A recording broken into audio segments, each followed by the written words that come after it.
बिशाह जराड़ Shah colony जी ज़ाल मुड़ुस साफ़िन आॾो दाहींदे चयो त असांजी धीअ 5 ॾींहंनि अॻु घरां निकिरी वई आहे, जंहिं बाद असांखे मौतमार धमकियूं कोड़नि केसनि में फासण चाहे थी। SSP मटियारी SHO बिशाह खां तहफ़ुज़ जी घुर। अरबेला शेख संदसि मुड़ुसु अज़ीज़ुल्ला शेख साफ़िन आॾो दाहींदे चयो त असांजी धीअ साइमा शेख ग़लति माण्हुनि जे चकर में अची वई आहे, जेका 5 ॾींहं अॻु घरां निकिरी वई आहे। हाणे असांखे कूड़नि केसनि में फासाइण ऐं मौतमार धमकी ॾेई रही आहे। हुन चयो त कुझु ॾींहं पहिरीं 62 माण्हुनि सां गॾिजी मूंखे ऐं मुंहिंजे मुड़ुस खे गार गंद तशदुद करे वई। असीं ॿई मज़दूरी कंदा आहियूं, ग़रीब मिसकिन आहियूं, मसाइल में नथा पवणु चाहियूं। हुननि SSP मटियारी नूरुल हक़ रिंद SHO बिशाह जावेद हयात पवन खां मुतालबो कयो त असांजी धीअ नाले साइमा शेख सां को बि तालुक़ न आहे। असां लातालकी कयूं था।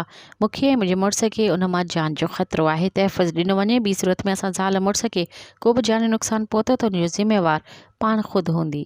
मज़ीद ख़बरनि ऐं तफ़सीलात लाइ विज़िट कयो असांजी वेबसाइट www.awamiNewsHD.com ऐं ॾिसंदा रहो अवामी न्यूज़ HD।